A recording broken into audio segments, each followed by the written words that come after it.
Por que a economia brasileira não cresce como a de outros países? Essa é a pergunta que permeia as maiores e mais importantes discussões entre a população, o governo, os setores econômicos do Brasil.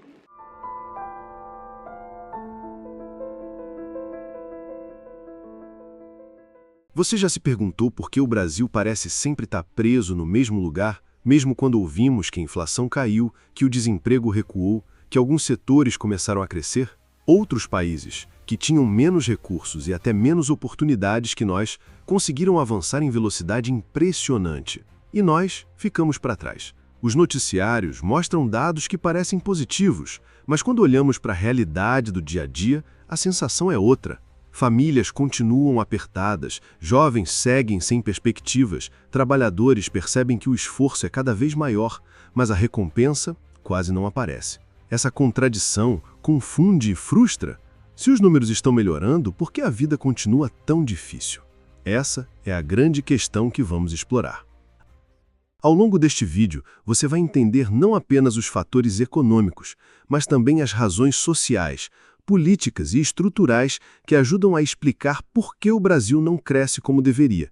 Mais do que gráficos e estatísticas, vamos revelar o impacto direto desse cenário na percepção de toda uma nação. E no final, você vai enxergar que o verdadeiro problema não está apenas nos resultados que aparecem nas manchetes, mas na forma como o país lida com seus gargalos internos e com as oportunidades que insiste em desperdiçar.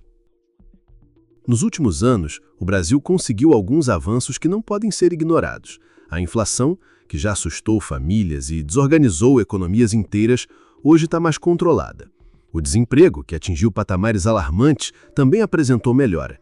E setores como o agronegócio e parte da indústria continuam sustentando bons resultados. Esses são sinais de que a economia tem mostrado algum fôlego. Mas quando analisamos o crescimento do Produto Interno Bruto, o famoso PIB, percebemos um contraste marcante. Enquanto países emergentes avançam em taxas mais aceleradas, o Brasil segue em marcha lenta, registrando índices modestos e aquém do seu potencial. Isso significa que, embora existam pontos positivos, a engrenagem como um todo gira de forma muito mais devagar do que poderia.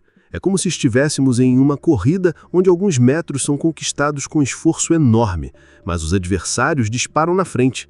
E essa diferença se torna cada vez mais visível quando olhamos para a realidade do brasileiro comum. Os números podem até parecer animadores em gráficos e relatórios, mas a sensação de estagnação continua presente no cotidiano das famílias.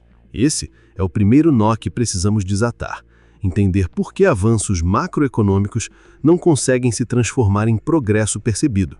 Afinal, de que adianta o noticiário falar em recuperação se o cidadão sente no bolso uma história completamente diferente? Um dos maiores obstáculos que impedem o Brasil de avançar de forma consistente está no que os especialistas chamam de custo Brasil.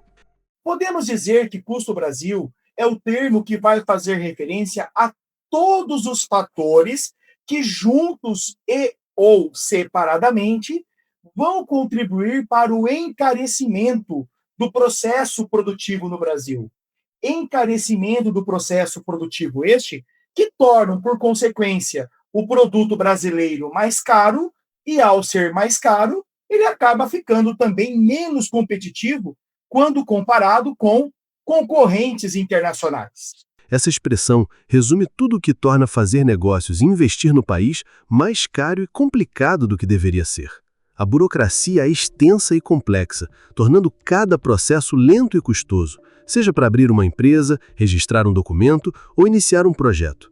A carga tributária elevada, combinada com regras que mudam com frequência, aumenta ainda mais as dificuldades. Além disso, a infraestrutura ainda é um grande gargalo. Estradas em condições precárias, portos e aeroportos que não suportam a demanda e sistemas de transporte ineficientes limitam a competitividade. Tudo isso gera um efeito direto. Mesmo quando a economia cresce, o impacto real na vida das pessoas e na produtividade é limitado. É como se o país tivesse motor potente, mas estivesse preso em uma estrada cheia de obstáculos.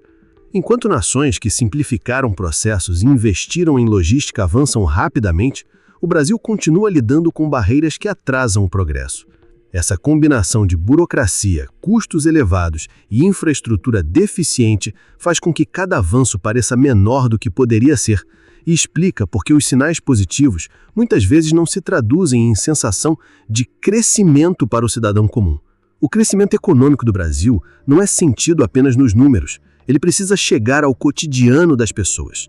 A inflação pode estar controlada, mas se a maior parte da renda das famílias ainda é consumida com gastos essenciais como alimentação, transporte e moradia, a melhora passa despercebida. O mesmo acontece com o emprego.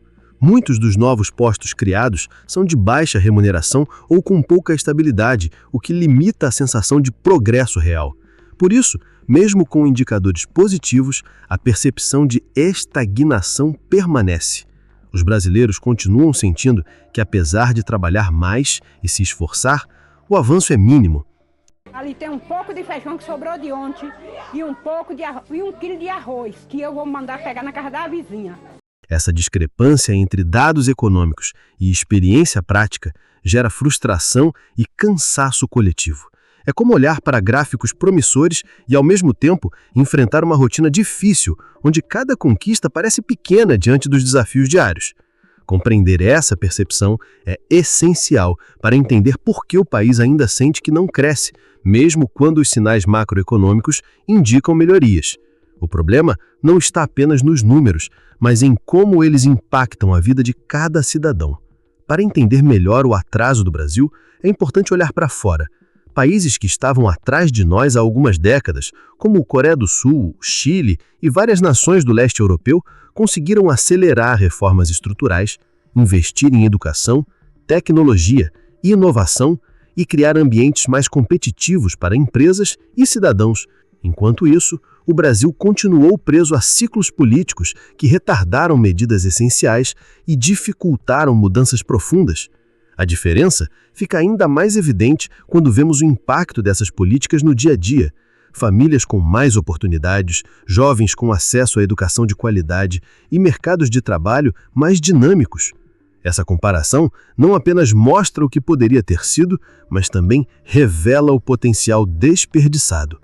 O contraste entre o que outras nações conquistaram e o que o Brasil alcançou gera um sentimento coletivo de frustração e urgência, reforçando a percepção de que, mesmo com avanços pontuais, estamos sempre atrás. Observar o sucesso internacional deixa claro que o país precisa superar barreiras estruturais para transformar progresso técnico em crescimento real e sentido pela população. Entre os maiores desafios que impedem o Brasil de crescer de forma consistente estão a desigualdade social, a infraestrutura deficiente, a qualidade insuficiente da educação básica e a dificuldade em investir em ciência e tecnologia. Esses problemas não podem ser resolvidos com soluções de curto prazo ou medidas improvisadas. Eles exigem planejamento estratégico e políticas de longo alcance. Enquanto essas barreiras persistirem, mesmo avanços econômicos pontuais terão efeito limitado na vida das pessoas. É como tentar construir uma ponte sobre um rio cheio de pedras e correntezas. Sem reforçar a base, cada passo à frente será instável e pouco duradouro. A ausência de investimentos sólidos, aliados a desafios estruturais históricos, faz com que o progresso econômico nem sempre se transforme em transformação social real. Romper essas barreiras é essencial para que os números positivos deixem de ser apenas estatísticas e passem a gerar resultados palpáveis no dia a dia da população. O Brasil tem potencial e recursos para crescer, mas precisa alinhar estratégia, planejamento e ação concreta para que cada avanço seja sentido de fato por todos. Voltando à pergunta inicial, por que o Brasil não cresce como outros países? A resposta está na combinação de fatores estruturais, sociais e políticos que impedem que o progresso chegue de fato à vida cotidiana. Não basta comemorar a queda da inflação ou a criação de empregos se famílias continuam enfrentando dificuldades e jovens não enxergam perspectivas claras de futuro. O crescimento verdadeiro só acontece quando transforma a percepção das pessoas, melhora a rotina diária e oferece oportunidades reais de desenvolvimento. É nesse ponto que o país precisa concentrar esforços, alinhar resultados econômicos a políticas que gerem impacto concreto, reduzam desigualdades, melhorem infraestrutura e promovam inclusão. Quando isso acontecer, o Brasil deixará de apenas medir progresso em gráficos e estatísticas e começará a sentir crescimento real. O potencial existe, os recursos estão disponíveis, mas é a capacidade de transformar oportunidades em resultados tangíveis que definirá se o país finalmente conseguirá avançar como merece. Como eu falo, não basta apresentar o problema. Muitas vezes, a questão no vestibular ela vai trazer o quê? A exigência de apresentação de soluções. Então, em relação aos problemas que nós citamos, a necessidade, vamos apresentar agora, de uma reforma tributária que seja justa, que desonere o processo produtivo, né? E, ao mesmo tempo, que também não comprometa o equilíbrio das contas públicas.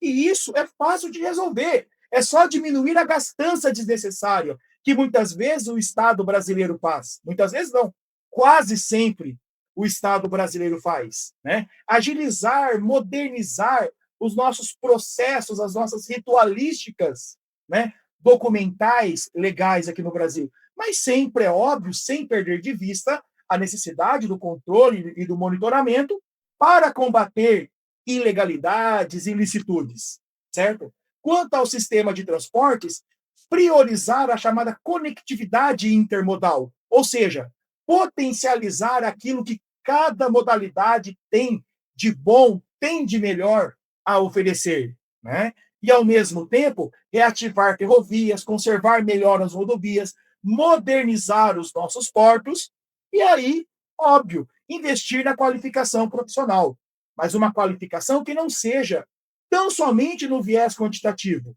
mas que seja acompanhado do viés qualitativo.